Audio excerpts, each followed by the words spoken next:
Bismillahirrahmanirrahim. Assalamualaikum warahmatullahi wabarakatuh. Waalaikumsalam warahmatullahi wabarakatuh. Marilah seperti biasa, sebelum kita ngaji, kita niat ngaji karena Allah Subhanahu wa taala, agar kita meraih rahmat berkah Allah Subhanahu wa taala, agar dosa-dosa kita diampuni oleh Allah Subhanahu wa taala. Kita niat ngaji, yang mana niatan ngaji ini kita hadiahkan pahalanya untuk arwah-arwah amwatina, arwah-arwah yang telah mengganggu kita, baik itu kepada kedua orang tua kita mungkin yang sudah meninggal atau salah satu dari mereka. Kita hadiahkan kepada guru-guru kita, kerabat kita, saudara-saudara kita, jamaah kita. Mudah-mudahan mereka yang sudah di alam barzakh senantiasa dirahmati oleh Allah Subhanahu wa taala. Kuburannya dijembatkan oleh Allah Subhanahu wa taala, seluruh dosa-dosanya diampuni oleh Allah Subhanahu wa taala. Apabila orang tua kita masih hidup, jamaah kita, kerabat kita, famili kita, keluarga kita masih hidup, mudah-mudahan mereka senantiasa dilindungi oleh Allah Subhanahu wa taala, dijauhkan dari bala, dijauhkan dari musibah. Dan kita yang masih hidup, mudah-mudahan Allah berikan kepada kita panjang umur, sehat walafiat, bahagia dunia akhirat, selamat dunia akhirat, rezeki yang barokah, yang banyak untuk taat ibadah kepada Allah Subhanahu wa taala. Mudah-mudahan Allah Subhanahu wa taala nanti mengakhiri kehidupan kita semuanya dalam keadaan husnul khatimah. Ala hadiniyah wa ala hadirin sholihin khairin dalam akhirah wa ila hadratil Mustafa Muhammad sallallahu alaihi wasallam. Bismillahirrahmanirrahim. أعوذ بالله من الشيطان الرجيم. بسم الله الرحمن الرحيم. مالك يوم الدين. إياك نعبد وإياك نستعين. اهدنا الصراط المستقيم.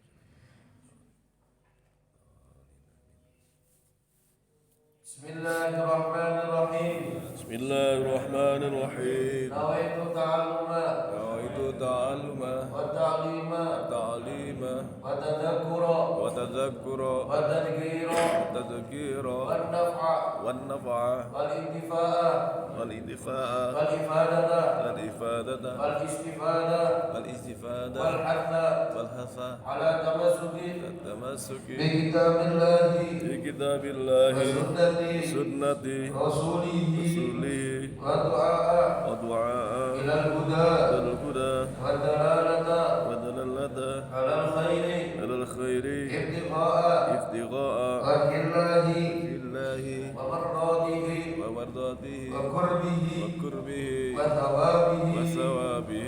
Bismillahirrahmanirrahim. Alhamdulillahirabbil alamin. Wassalatu wassalamu ala asyrofil anbiya'i wal mursalin sayyidina Muhammadin wa ala alihi wa sahbihi ajma'in.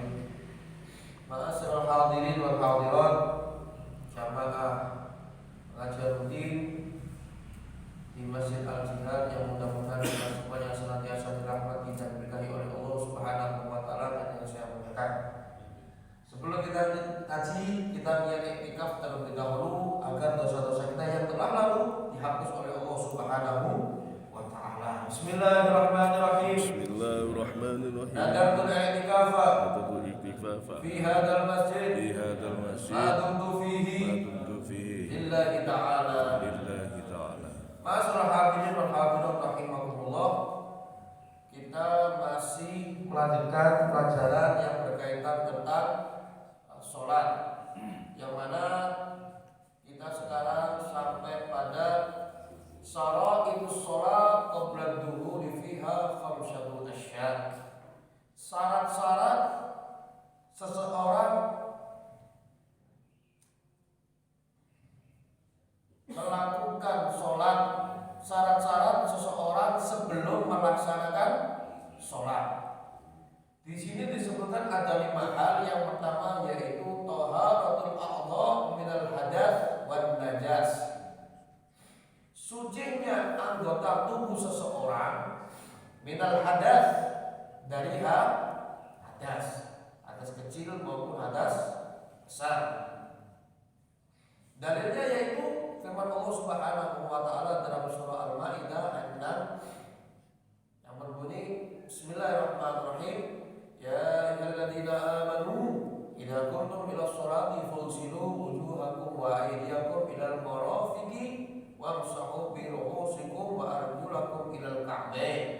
Wa in kuntum junuban fatahharu.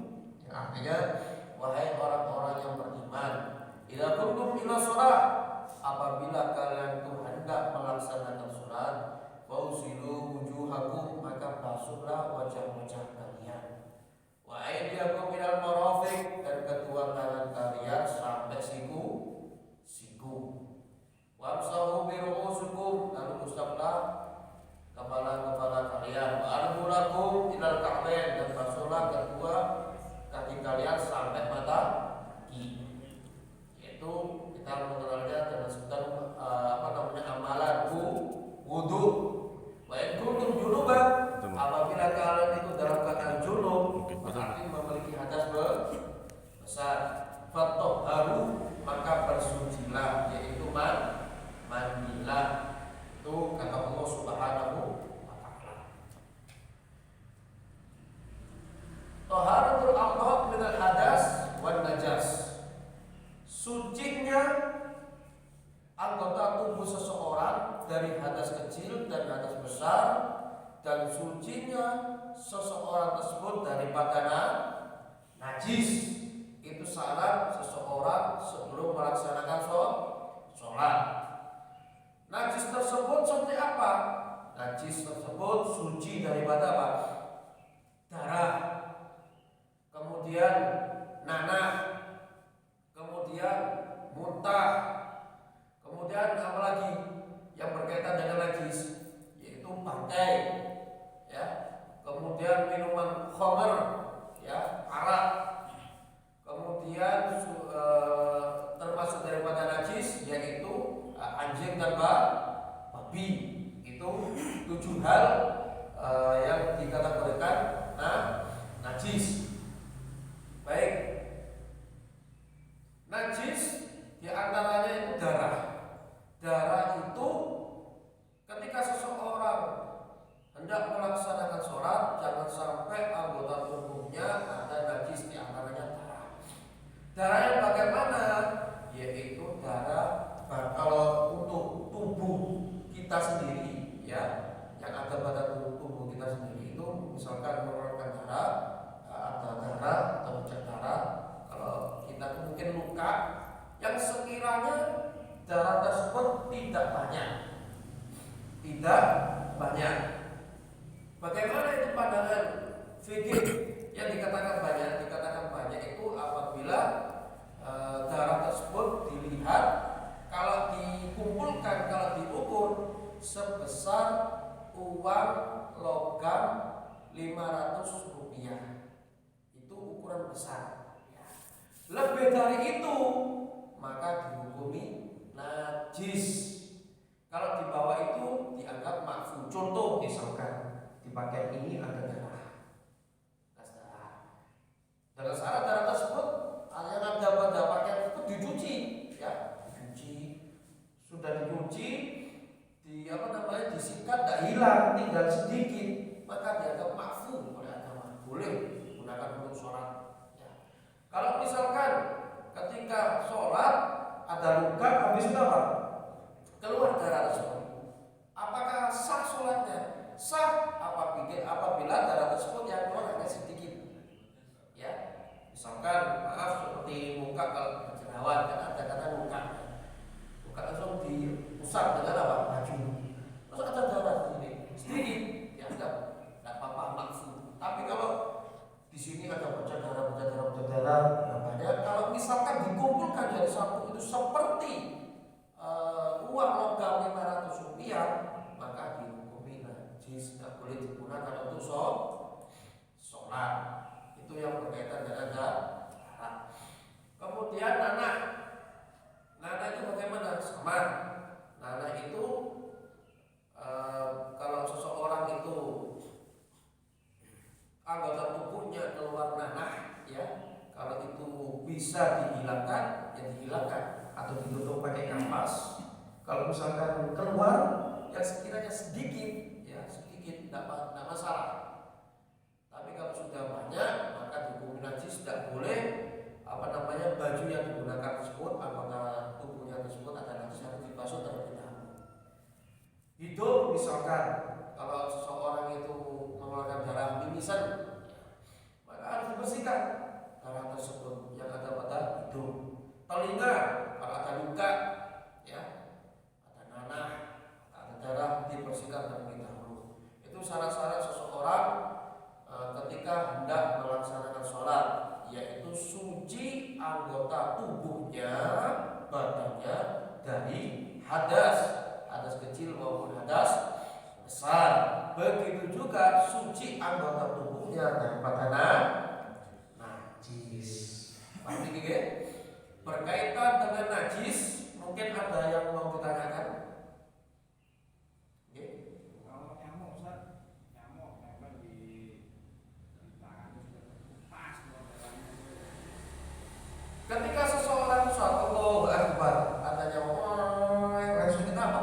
Takluk, pas, keluar darah, darahnya la hasail, tidak apa namanya, tidak mengalir, maka itu maksud, ya, sah sholatnya dengan syarat tidak ada bangkai. Kalau nyamuknya nempel di sana, terus kita sholat, Allahu Akbar, nyamuk ya ada bangkainya, Bismillahirrahmanirrahim, sah sholatnya tidak sah, harus dihilangkan makanya. Kalau darahnya tidak masalah. Paham ini? Begitu juga seseorang ketika sholat yang perlu dijaga daripada anggota tubuhnya, jangan sampai ada anggota badannya suci daripada dua hadas kecil maupun najis besar, dan suci daripada najis. Jangan sampai ada bangkai. Najis kan termasuk daripada bangkai. Ketika seseorang sholat, lalu di sini ada bangkai atau di kopiahnya ada bangkai semut ini, maka tidak sah sholatnya. Paham ini? Harus betul-betul dibersihkan. Jadi semacam itu. Tadi yang minuman keras tadi gimana? Kalau minuman keras itu ada dua, ya. Minuman keras yang memabukkan itu ada dua hal. Ada yang berbentuk cair, ada yang berbentuk apa? Padat, seperti obat-obatan, heroin misalnya. Ya. Bagaimana itu? Ketika seseorang itu sholat, bajunya terkena arak atau homer, ya, sedikit maupun apalagi banyak, maka baju tersebut dihukumi najis, tak boleh digunakan untuk sholat. Amin ya. Lain halnya ketika seseorang itu sholat membawa apa? Membawa sesuatu yang memabukkan seperti obat-obatan heroin dan sebagainya, dikantongi, kan padat, tidak cair, terus dia sholat, sah sholatnya, sah sholatnya. Amin. Kalau minuman tradisional misalkan seperti tua atau kadet itu apa termasuk minuman keras? Ada sebagian yang mengatakan ya pakai atau luar itu tidak memabukkan, tapi pendapat yang hati-hati, ya, kita kan ambil hati-hati, ya, jangan sampai jatuh pada yang subhat, itu kan tidak jelas, ini halal atau haram, tidak jelas. Lebih baik ambil pendapat yang hati-hati, yang kuat, yaitu ada yang mengatakan haram. Kenapa? Karena bisa memabukkan. Tapi kata orang-orang, saya kurang begitu paham betul masalah itu. Yang saya tahu, ketika seseorang itu meminum badai terlalu banyak sehingga dia bisa mabuk, maka dihukumi haram. Tapi kalau minumnya itu mungkin sedikit, tidak memabukkan, hanya untuk menghangatkan badan, karena biasanya musim dingin, ya, di pegunungan kan biasanya minum semacam itu. Ada mengatakan tidak apa-apa, tapi untuk hati-hati, ya, kalau kita mengatakan tidak boleh atau buat dan lain sebagainya. Jadi semacam itu termasuk daripada khamr, termasuk daripada khamr. Khamr itu bukan hanya diartikan minuman keras seperti maaf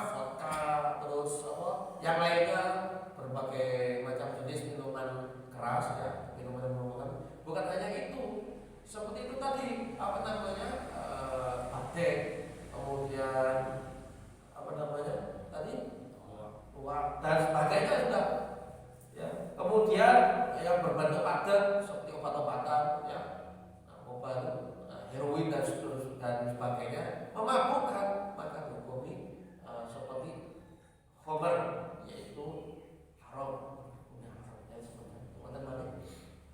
Berkaitan dengan apa itu barang yang haram itu, kalau misalkan alkohol itu untuk obat kan nempel, itu apakah harus dibersihkan?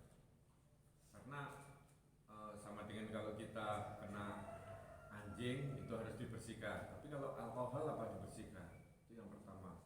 Yang sering kita hadapi itu apa, taiknya cicak itu sering kadang-kadang jatuh di bawah. Nah itu termasuk apa itu dilarang atau gimana? Termasuk membuat kita najis gitu. Untuk alkohol itu ada dua jenis, ya. Alkohol yang digunakan dicampur untuk minyak wangi, kan ada alkoholnya. Itu apa namanya, boleh digunakan dengan kadar sedikit, ya. Harusnya kalau pakai alkohol ya seperlunya saja. Terus ada alkohol yang dikategorikan najis, ya. Itu alkohol yang bagaimana? Alkohol yang digunakan untuk mabuk. Sedangkan alkohol yang digunakan untuk obat, misalnya kalau orang bentar kena luka mesti dibersihkan dulu sama alkohol. Karena alkohol itu mematikan kuman dia.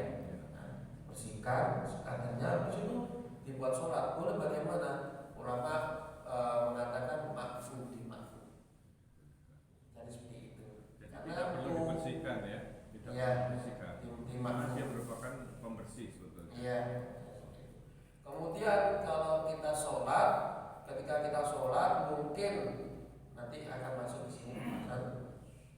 Ketika sholat sujud ternyata dahi kita menempel kotorannya cicak. Bagaimana, apakah itu najis? Najis. Tahu berarti sholat. Iya, sholatnya pasti. Oke, monggo.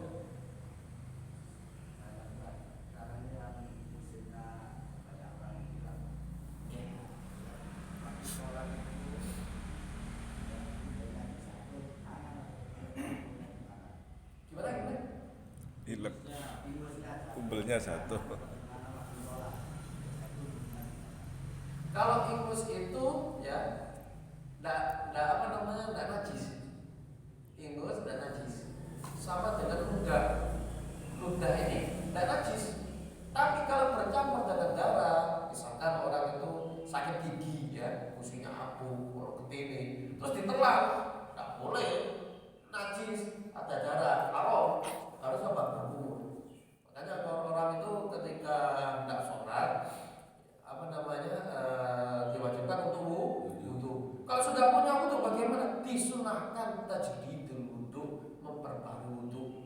Wudu itu yang wajib cuma muka, ya, dari mana bin sa'ar, tempat tumbuhnya rambut sampai dagu.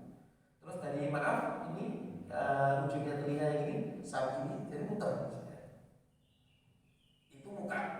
Kalau yang dibasuh cuma gini toh, nah ini tidak terkena air, maka tidak sah.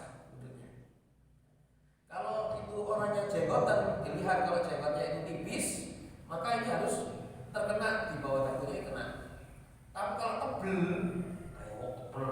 ya, maka tidak wajib kena, cuma sunahnya di sela-sela air tersebut. Kemudian kedua tangan sampai siku. Siku ini bukan sampai sikut ini saja, tapi Imam Syafi'i mengatakan ditambah 4 jari. Satu diro. Dan itu ada syarat-syaratnya, kukunya tidak boleh panjang. Kalau kotor harus dibersihkan. Kalau panjang harus akan ditekan supaya air tersebut masuk. Itu mengenai wudu. Ya. Nah, ketika kemudian mengusap kepala dan membasuh kaki sampai mata kaki, itu anggota wudu yang wajib saja. Tapi di dalam amal ibadah wudu tersebut ada sunat-sunat, di antaranya berkumur. Makanya seseorang itu ketika hendak melakukan sholat harus bersuci terlebih dahulu, itu dengan wudu. Wudu yang kalau bisa ditandangkan dengan sunah-sunahnya. Khawatir keluar darah, kalau dia sholat nggak terasa, kok rasanya beda sih, terus ditelan, maka batal sholat. Kalau wudhu terlebih dahulu kan lebih aman. Kemudian sisa-sisa makanan tersebut juga apa? Bersih, tidak khawatir tertelan. Bukan berarti banyak orang beranggapan orang itu kalau mau sholat, kalau tadi itu sudah makan, maka sebelum sholat harus wudhu terlebih dahulu. Tidak, itu pengertian yang salah. Makan itu bukan membatalkan wudhu. Habis makan kita harus makan, habis minum kopi, habis itu apa dengan adzan qomat, langsung kita sholat, boleh sah, asal masih memiliki wudhu. Kalau wudhunya batal, tidak makan ya wudhu terlebih dahulu. Jadi seperti itu. Jadi ingus itu tidak apa namanya, tidak najis, tidak membatalkan sholat. Jadi kalau sholat apa namanya, ingus, ya netes misalkan ke baju. Kan pernah dicontohkan kepada sahabat ketika salah satu sahabat itu ingus membawa sapu tangan atau kita sempat lalu buat sholat, boleh sah sholatnya karena ingus itu tidak najis. Ustaz, misalkan kita sudah selesai sholat ya, Okay. baru ketahuan ternyata kain kita itu kotor, setelah dilihat najis, berarti sholatnya itu diulang atau dilanjutkan? Sholat yang dia itu memakai pakaian tidak tahu dia pakaian tersebut najis apa enggak, mau sholat Allah Akbar salam Allah salam sudah habis itu ketika ganti baju orang karang ada kotoran cicak dan sebagainya, bagaimana maka sholatnya enggak sah, Bukan sholat lagi. tapi kalau jaraknya itu lama, jaraknya misalkan habis sholat mungkin ngobrol sudah dapat apa namanya setengah jam atau 1 jam, lalu ketika ganti baju kok ada kotorannya cicak, dilihat kalau itu kering jadi sudah lama bajunya terkena najis, maka mengulangi. Kalau basah kemungkinan baru kejatuhan, maka sah sholatnya. Kalau air hujan Ustaz, jadi kalau kita berangkat dari rumah ke masjid pas kondisi hujan nih, jadi ada percikan-percikan air hujan ke baju kita, itu sifatnya bagaimana? Hukumnya makfuh air hujan ketika seseorang itu hendak melaksanakan sholat berjamaah atau sholat Jumat dan sebagainya, jalan, ketika jalan itu air itu mercik ke sarung kita, ke baju kita, atau ketika kita jalan itu sampai ke punggung, nah kan worteng ya, bagaimana? Makfuh tidak bisa dihindari, ya dihindari.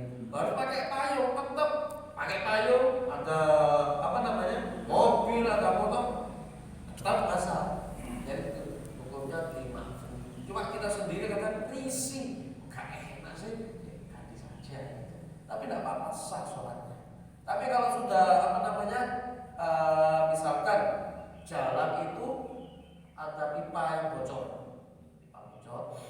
sehingga jalan sebelahnya itu kering, yang sampingnya itu basah karena pipa bocor, terus kita lewat kecipratan. Kalau misalkan itu bisa dihindari, lebih bagus, lebih baik ganti pakaian. Tapi tidak bisa dihindari karena semuanya itu kena air, pasti kecipratan, tidak apa-apa, sah saja, dimaafkan. Begitu juga termasuk daripada najis, yaitu apa yang keluar dari min ahadis sabilain, dari 2 jalan, yaitu kubul maupun dubur, kemaluan depan maupun kemaluan belakang.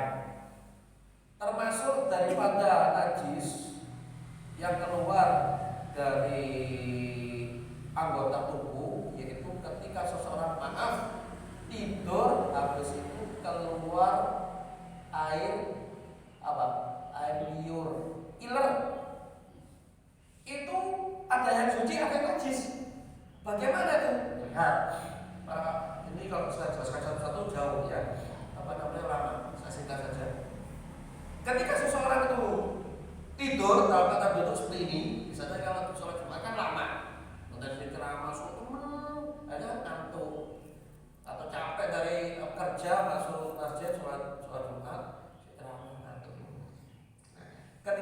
tidur seperti ini tuh netes ilmu tes najis. Bagaimana apakah najis?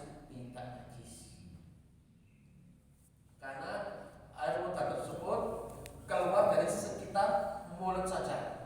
Lain halnya kalau orang itu tidur dalam keadaan terlantar, apalagi mengkurang tidurnya, terus ngiler, air tersebut meledak itu bukan keluar dari apa mulut sini tapi apa dari lambung saya set, habis itu apa keluar sehingga melibatkan keluar, ada warnanya kuning dan sebagainya, ini najis.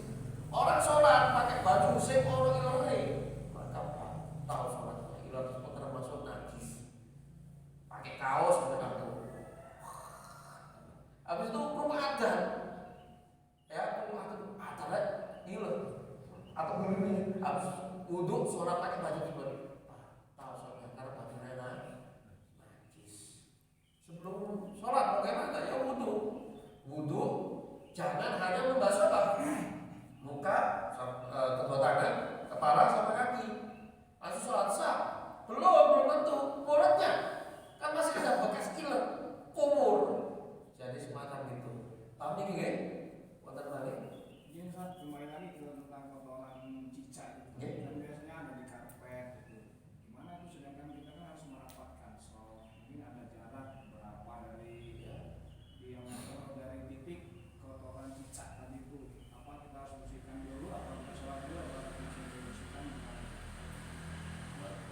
Harus dibersihkan tempat tersebut daripada najis tadi dibahas. Ya. Harus bersih. Makanya itu jadi takbir itu sulit. Belum sulit. Begitu begini, ketika nanti lain daripada ini ya yang berkaitan dengan sholat. Ketika khotib itu naik di atas mimbar, tempat duduk ini itu masmur. Orangnya suci, imamnya suci sudah, pakaiannya, terus kopiahnya, serbannya suci. Terus di sempon ini ada bangkai, nyamuk mungkin, lalat mungkin, ada di situ dan sekarang maka gak sah berbaik. Lek khutbah gak sah, sholat Jumat gak sah. Ustaz itu kan sama dengan serangga. Kalau serangga itu kan tidak najis itu, bahkan boleh dimakan. Artinya kalau nyamuk seperti lalat itu bangkainya kan tidak najis. Najis lah, kalau bangkainya itu najis. Tapi kalau itu bangkai pun masuk ke air, itu berarti kita masuk ke air yang kurang dari 2 pola tidak dihukumi najis, dihukumi makruh. Cuma tetap statusnya bangkai. Kalau ada, misalkan dalam baju kita atau kopiah kita, terus kita harus gunakan sholat tak sah. Jadi ada ada babnya sendiri. Jadi seperti kan nyamuk tersebut ya atau lalat tersebut kan bangkai, maksudnya bangkai. La damala sa'il, tidak memiliki darah yang mengalir, ya. Sudah. Habis itu ada darahnya di sini, ya. Kita bersihkan bangkainya, ada darah. Terus kita sholat boleh, karena darahnya tidak mengalir, hukum makruh sedikit. Tapi kalau ada darahnya, bangkainya nggak boleh, nggak sah. Termasuk seperti kan kita ada yang namanya makan belalang, makan jangkrik, itu semua dimakan aja boleh. Masa dia berupa bangkai nggak ini walaupun tidak disembelih gitu kan? Ya. Masalah bangkai yang boleh dimakan itu ada dua jenis bangkai yang boleh dimakan. Apa itu? Yang pertama yaitu ikan. Iwak sembarang wes. Kemudian yang kedua belalang. Selain itu nggak boleh, laron nggak boleh. Laron, kemudian apa lagi? Ular, mana yang Jepang gitu. Nggak boleh, laron. Kalau belalang masih ada contoh ketika sahabat makan di hadapan kanjeng Nabi ada. Bukan serangga secara umum ya, karena kan bukan. Banyak namanya serangga yang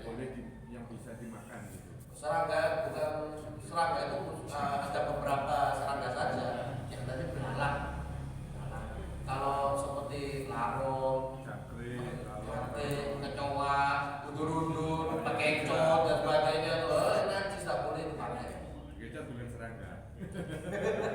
Jangan seperti itu. Mboten malih. Nggih. Monggo opini Ya. satu. Gak apa-apa Ustaz, nggak harus semuanya, tapi puas itu maksudnya Iya. yang khusus itu jadi paham gitu. Iya. Monggo. Ketika kita sholat subuh, Betul. kita ketinggalan rokaat. Satu rokaat kita harus ikuti imam, harus kunut. Kita kan menambah satu rokaat. Apa kita itu harus Urut. kunut lagi apa? Iya. Masuk. Orang menjadi makmum sedangkan dia itu posisi menjadi makmum Kunut 2 masbuk. kali. Ya, kita mendapati Fatihahnya imam. Ketika kita sholat ternyata imamnya sudah dapat 1 rakaat dan dia masuk pada rakaat yang kedua. Ketika mengikuti karena dia itu posisi makmum masbuk, ya. Ketika habis rukuk, iktidal, imamnya baca qunut pada sholat subuh. Ya. Habis itu selesai qunut sampai tahiyat akhir salam, kita dapat 1 rakaat karena masih mendapatkan 1 rakaat. Pertanyaannya adalah ketika nanti kita itu sholat pada rakaat yang kedua setelah rukuk, apakah kita disunahkan untuk qunut? Tetap disunahkan qunut. Sama aja ketika seseorang itu sholat maghrib dapat ketinggalan 1 rakaat, kan mengikuti imam tahiyat awal berapa kali? 2 kali, kan gitu. Bagaimana? Tetap qunut sunnah. Itu namanya sunnah ab'ad, sunnah yang kalau ditinggalkan disunahkan seorang sebelum meninggal untuk sujud sahwi. Ya, meninggalkan tahiyat awal itu bukan wajib, tapi sunnah. Sampai sholat meninggalkan tahiyat awal, misalkan sholat maghrib, meninggalkan tahiyat awal, baik itu sengaja maupun lupa. Ya, habis itu cuma tahiyat akhir. Sebelum salam sunnah sujud Jauhi. sahwi. Dan beda doanya. Kalau orang itu lupa untuk melakukan tahiyat awal atau lupa melaksanakan qunut, maka doanya subhana la yashu wa la yanam, atau dibalik subhana la yanam wa la yashu sebanyak 3 kali. Tadi begini kalau lupa. Kalau sengaja yaitu astagfirullahaladzim, astagfirullahaladzim, astagfirullahaladzim, terus doa atau hanya sujud itu sudah. Jadi seperti itu. Paham? Paham ini? Ya. Atau balik? Ustaz, Ya. kalau sifat najis itu kan macam-macam selain dari kotoran yang ada di pakaian kita. Kalau yang di karpet Ustaz, karpet masjid ini kan ditempel. Oke. Tempel bukan lagi berhari-hari, bisa jadi berbulan-bulan sampai bertahun-tahun. Itu sifat najisnya seperti apa kira-kira? Karpet. Ya, karpet ini. Karpet. Habis itu di atas karpetnya ada bangkai, ya dibersihkan, ya dibersihkan. Kalau tidak bisa dibersihkan, kira dibersihkan orang itu bongkar kabeh, sedangkan tamere kayu so ini tamere gak ono dan sebagainya misalkan. Bagaimana? Ya sudah ditutupi saja dah. Tutupi saja dah. Tutupi saja dah harus gunakan mushaf. Boleh. Jelas ya? Nah. Kemudian di sini masalah najis saya lanjutkan. Lau shalla fi shawbihi aw badani najasatun lam ya'lamha, sebagai tadi yang ada ditanyakan itu. Seandainya ada orang sholat di dalam bajunya atau badannya ada najis, lam ya'lamha, tapi dia tidak tahu. Aw alimaha summa nasiya wa shalla biha wa tadhakkar, atau dia mengetahui kalau bajunya itu kotor atau najis, cuma dia lupa, lalu dia sholat. Setelah sholat dia ingat baju itu lah najis. Bagaimana? Wajibat alaihi i'adah fi halatain, maka wajib dalam keadaan tersebut eling mari sholat eling baju najis, atau dia lupa memakai baju yang najis, bagaimana? Wajibat alaihi i'adah, maka sholatnya wajib diulangi. Paham itu nggih? Yang kedua, la tasihhu sholatu man qabada bi yadihi tarfu hamal muttasil bin najas. Tidak sah sholatnya seseorang yang memegang dengan tangannya ujungnya tersebut bersambung dengan najis. Contoh misalkan punya binatang anjing misalkan, anjing oleh kata-kata ini muncul ini sekarang hampir asal, bagaimana sholat cekel tali ini, anjingnya jauh dipegang sholat Allah Akbar, bagaimana sah sholatnya? Saya kan sudah wudu bersih, sajadah bersih, tidak ada, bagaimana? Tidak sah karena tali itu bersambung dengan najis, yaitu anjing atau babi dan seterusnya. Lain halnya kalau tali tersebut ditaruh di bawah karpet, terus diinjak karpetnya, kan tidak membawa, terus dia sholat, sah sholatnya.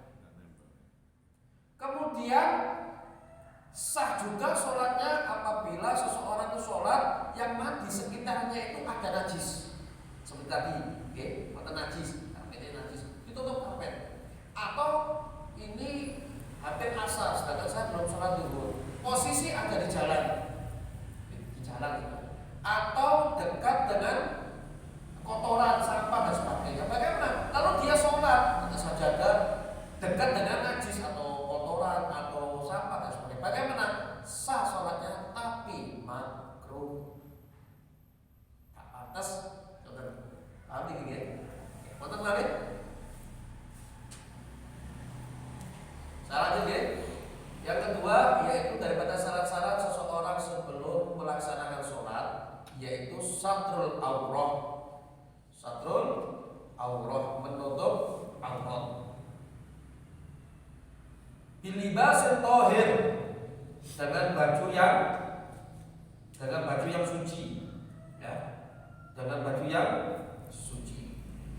Kata-kata aurat, ya, di sini disebutkan dalam kitab takbirat, auratul rajul,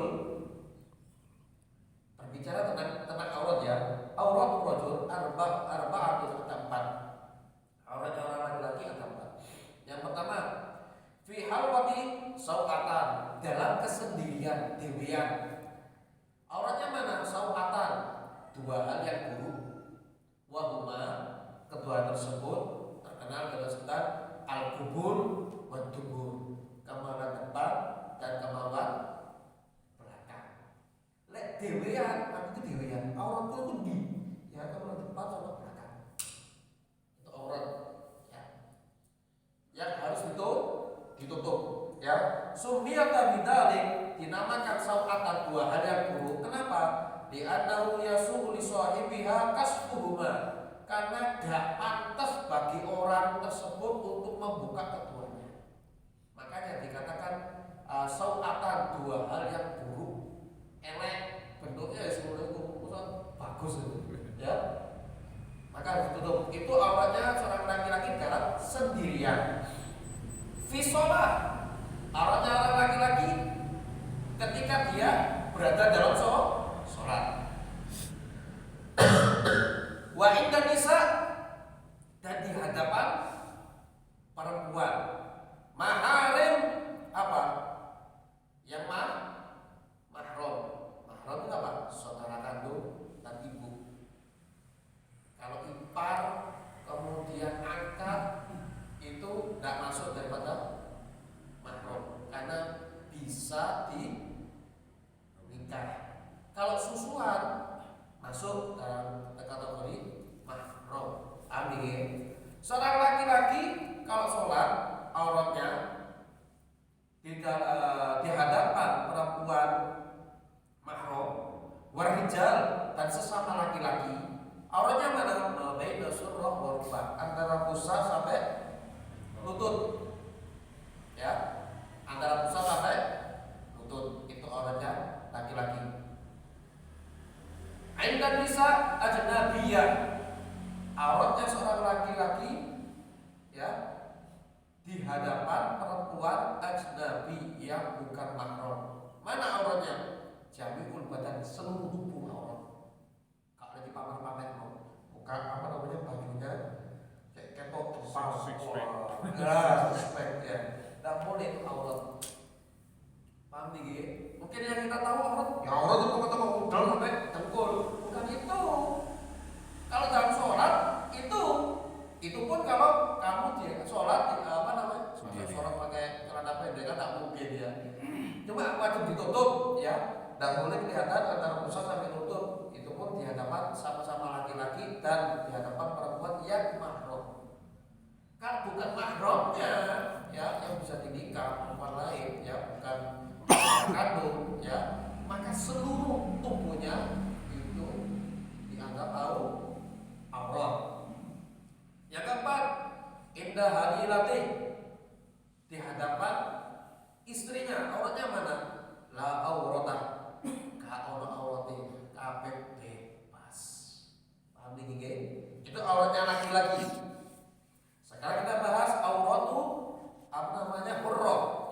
Auratnya seorang perempuan. Fi hawa, ketika dalam sendirian. Wa inda nisa, ketika di hadapan sesama perempuan. Warijal maharim, dan para laki-laki yang mahram, saudaranya ya, saudaranya. Bagaimana auratnya? Baina surra wa rubah, antara pusat sampai lutut. Auratnya perempuan antara pusat sampai lutut kalau dia itu di hadapan sesama perempuan, dan ar-rijal maharim, yaitu laki-laki mahram, saudara kandung atau orang tuanya. Aindan nisa fasiqah wal kafirah. Nah, kalau auratnya perempuan di hadapan perempuan yang fasik itu bagaimana? Seseorang yang yasirru ala shawaib wal kabair, seseorang yang selalu melakukan dosa kecil apalagi dosa besar. Senang melakukan dosa. Seorang perempuan yang suka melakukan dosa fasikot wal kafirot, dan seorang perempuan yang kafir. Auratnya wong wedok nek ngarepe perempuan sing fasik atau orang kafir, bagaimana sampai mana itu? Di sini disebutkan ma yabdu indal mihna, yaitu apa yang tidak kelihatan ketika dia kerja.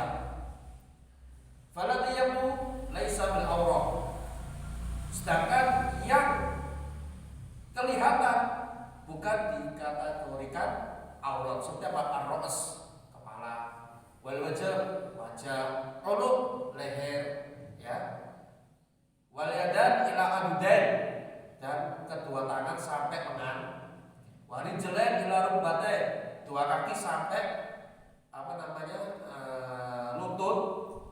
Itu tidak mengapa untuk dilihat, tapi selebihnya dari itu tidak boleh diperlihatkan. Maaf ini ya, maaf.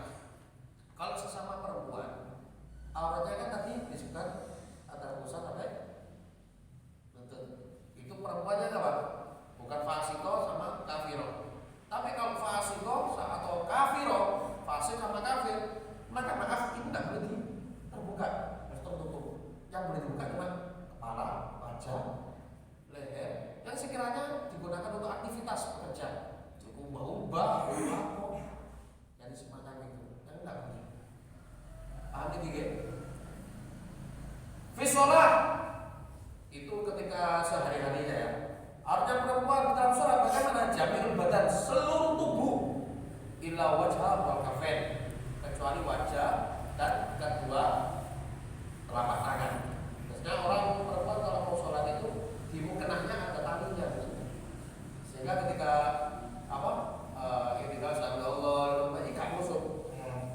Tapi kalau apa namanya pakai apa namanya mukena yang sambungan, biasanya tidak ada tadinya. Ketika sambil Allah itu musuh patah soalnya.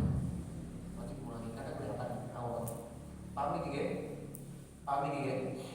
Kemudian Indah rijal ajanib, auratnya seorang perempuan di hadapan laki-laki yang bukan mahram. Bagaimana? Jami'ul badan, seluruh badan. Kita mungkin mengetahui bahwa aurat itu kalau umumnya ya kalau perempuan wajah sama kedua tangan, ya itu tahunya kita. Tapi disebutkan indah rijal ajanib, seluruh badan, jami'ul badan, seluruh badan. Ini disebutkan fayasmul wajah wal kafain ala mu'tamad, mencakup wajah dan kedua telapak tangan alal mu'tamad. Ini pendapat yang kuat. Wakila ada pendapat yang lain.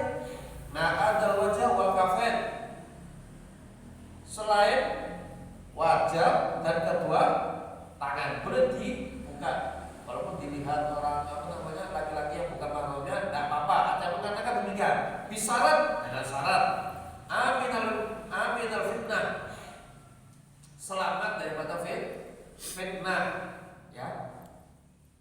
Kemudian apa lagi? Wa ada bisyahwa, dan selamat tidak adanya hal-hal yang bisa menyebabkan adanya syahwat. Ketika seseorang itu, maaf ya, seorang perempuan jalan, tertutup auratnya, hanya wajah dan kedua tangan. Tapi orang lihat, maaf, orang laki lihat, wah ini kepingin nyambung, kepingin tutup sakitnya ini. Bagaimana? Maka wajib ditutup, tidak boleh dibuka. Paham ini? Berarti nggak boleh cantik. Kan cantik hanya untuk suaminya. Kamu nonton gitu? Elemen itu macam banyak ya, kata undangan, kata oh ya banyak, apa tak boleh itu. Kan nonton. Ini fikih yang mengatakan, ya. Sebentar. Wa anna yakuna ala wajhil kafain syai'un min zina. Syarat daripada seseorang itu boleh, seorang perempuan boleh terbuka wajah dan kedua tangan. Yang pertama aman dari fitnah, kemudian tidak mengundang. tidak adanya syahwat, kemudian ala yakun ala wajah, tidak ada di area wajah wal kafain dan dua telapak tangan syai'un min zina, yaitu tidak ada perhiasan. Paham ini? Itu gaya maaf. Kok ini di hati loh. Terus pakai jujur mah. Kan menyebabkan seseorang itu. Nah, ini dikatakan para ulama Malah dibikin kayak gitu ya. Ya. Kalau nggak ada Di sini disebutkan qala Syekhul Bajuri, Al-Imam Bajuri beliau mengatakan dalam kajiannya, la ba'sa bitakdari, tidak mengapa mengikuti pendapat yang kedua, yaitu terbukanya wajah dan kedua tangan. Lasima fi hadza zaman, apalagi di zaman sekarang. Ora perlu ngono pokoke kapopo ketok wajah ambek ketok tangan itu sudah umum. Kata para ulama di sini suka tidak apa-apa mengikuti pendapat yang kedua, yaitu terbukanya wajah sampai kedua telapak tangan. Tapi hukum aslinya tidak boleh. Tapi ada pendapat yang mengatakan gak apa-apa terbuka, pokoknya aman itu tadi. Paham ini? Saya ingin bertanya Ustaz, kita ini kan laki-laki sering di jalan ya, sering melihat orang-orang terutama perempuan. Ya. Perempuan ini menutup aurat dari kerudung sampai ini, tapi pakaiannya ketat. Nah, bagaimana itu sikap kita? Tutup matanya. Dilihat dosa, nggak dilihat bagaimana? Sekarang ini kan Kabar hujan, yaitu perempuan-perempuan ya namanya. Lihat sekali, jangan berkedip. Karena kata satrul aurat, menutup aurat itu apabila anggota tubuhnya yang di dalam itu tidak kelihatan. Ya. Jadi mengenai pakaian, ya, satin menutup aurat. Kalau pakaian tersebut walaupun gombyol-gombyol, ya, tapi nerawang, maka bukan masuk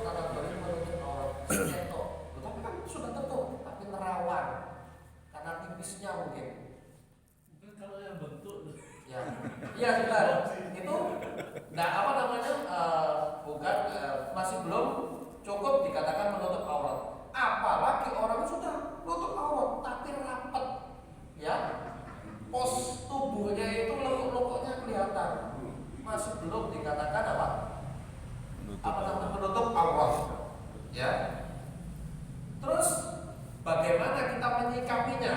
Karena itu aurat, ya. Pernah itu terjadi di zaman Sayyidina Utsman radhiyallahu anhu. Ada satu sahabat melihat seorang perempuan kan yang bukan mahramnya, dia kan nggak boleh, ya, haram. Sudah. Habis itu sahabat tersebut datang dan bertanya kepada Sayyidina Utsman, apa kata beliau? Dan dia Sayyidina Utsman beliau mengatakan la kalullah wala kasani. Sing pertama iku gak popo gak dosa bonus. Tapi nek delok maneh, nah itu sing hitungane iki yo. Contoh misalkan ada seorang perempuan kelihatan orang. Astagfirullahaladzim. Ketok mangisan. Ketok. Apakah kita dosa? Tidak dosa. Astagfirullahaladzim. Tapi nek delok astagfirullah. Nah itu baru dosa ini zina mata. Apalagi misalnya karena Lah kan sekali Ustaz. dilanjutkan kan lakar una orang kasani yang pertama gak apa-apa, yang kedua gak boleh. Aduh ini gak boleh, nah di sini sebutkan apa sabita itu tadi tidak mengapa mengikuti apa pendapat yang kedua, kalau perempuan terbuka apa namanya wajah sama kedua katanya, apalagi di zaman sekarang karena banyaknya kasatu fi khruj, banyaknya seorang perempuan itu keluar dari rumah, diturut di jalan-jalan, ya, mall atau apa, wal aswaq dan apa pasar-pasar. Yang penting pakai apa? Pakai jilbab, tutup wajah sama kedua apa? Kedua telapak tangan tersebut apa namanya terbuka, tidak masalah. Itu pendapat yang kedua yang banyak kita mengikuti pendapat ini. Bandingkan pendapat yang pertama yaitu wajib menutup semuanya. Tapi semua alam hal kesimpulannya semuanya itu pokok aman daripada fitnah. Fitnah tadi termasuk apa lagi? Fitnah wadalu sahwa, ada sahwa dan tidak memakai perhiasan. Kalau seorang perempuan itu lewat tertutup aurat wajahnya, apa namanya? Kelihatan. Cuma maaf ukurannya, ya, kecantikannya, wah, kok kata lagi ya, kok gigi lah, kan bahaya nanti gitu ya. Maka yang wajib ditutup. Apalagi seorang apa namanya orang tersebut menarik, ingin bagaimana, kalau harus ditutup. Paham ini? Apun? Nah, insya Allah teman kita akan melanjutkan tentang syarat-syarat sebelum seseorang melakukan sholat. Kemudian Ustaz, satu lagi, balik ke najis yang tadi yang sudah disampaikan, yang sering terjadi di lapangan itu kita bersemir, beruban yang disemir sama wanita yang pakai kutek. Ini dalam sholat hukumnya bagaimana? Seorang perempuan yang apa namanya memakai kutek, ya, itu kalau wudunya tidak sah. Kalau wudunya tidak sah, otomatis sholatnya tidak sah. Lain hanya seorang perempuan yang memakai pacar. Kalau pacar tidak masalah, karena air pun masih masuk, nyerap ke tubuh masih bisa. Ya. Kemudian apa namanya nanti juga ada pembahasan masalah tinta. Ketika seseorang itu sholat, jangan sampai anggota tubuhnya itu terkena tinta. Tinta yang bagaimana? Tinta yang tebal. Kalau tintanya seperti tintanya pulpen, ya, itu namanya apa? Kecil, ya, sedikit, dan itu tipis, maka dibuat untuk bisa dan air masuk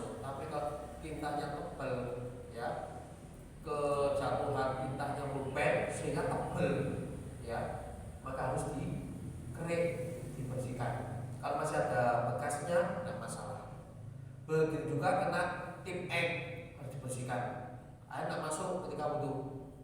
Kemudian terkena cat ada dua, cat tembok sama cat kayu atau besi. Kalau cat besi atau cat kayu, meskipun sedikit, tidak sah sholatnya. Kaki misalnya, maaf di sini ada cat, maka harus dibersihkan dulu. Kita wudhu, habis wudhu sholat tidak sah, karena air tidak masuk ketika wudhu. Cat tersebut, ya, cat kayu atau cat besi. Kalau cat tembok dilihat, kalau catnya itu tipis masih bisa. Kalau tebel harus dibersihkan terlebih dahulu. Itu masalah cat atau apa yang lem pakai kuku dan seperti. Kemudian semer juga ada dua. Kalau yang pacar apa dia itu misalkan julung atau rusak kepala dan sebagainya, itu sah wudhunya atau sah mandinya. Mereka untuk sholat tidak masalah. Kemudian semir, bukan yang pacar, yang semir itu ada dua. Semir yang bisa hanya bertahan beberapa waktu saja, ya, dengan artian gak tebel, ya, karena biasanya semir kalau dipakai sekarang 5 hari lagi sudah mulai hilang, seminggu hilang, dan paling lama 2 minggu. Bagaimana? Boleh digunakan. Orang butuh pakai itu tidak apa-apa. Tapi semir yang tidak tidak bisa luntur, seperti semir rokok, merek Wella tadi bersalah ya. Semir rokok, mungkin semir itulah digunakan untuk menyemir rambut, lalu dia dijulung dan sebagainya, mandi, apakah air tersebut masuk kepada rambut? Tidak masuk. Terus bagaimana?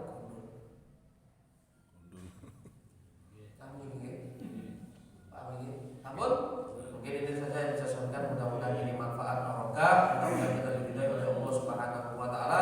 Mudah-mudahan Allah memudahkan langkah kita, gerak-gerik kita untuk ibadah, dan Allah mudahkan kita untuk menjaga ibadah-ibadah kita, dan mudah-mudahan seluruh amal ibadah kita diterima oleh Allah Subhanahu wa taala. Allah berikan kepada kita sehat afiat, bahagia dunia akhirat, selamat dunia akhirat. Mudah-mudahan Allah Subhanahu wa taala melancarkan rezeki kita, rezeki yang halal, yang banyak, yang barokah, yang menuntut kita untuk amal ibadah taat kepada Allah Subhanahu wa taala. Mudah-mudahan Allah Subhanahu wa taala selalu melindungi kita, menjauhkan kita dari bala dan musibah dan bencana, dari berbagai penyakit yang mematikan. Mudah-mudahan Allah Subhanahu wa taala mengakhiri kita nantinya dalam keadaan husnul khatimah, ba'datul umur, sinal afiyah. Al-Fatihah.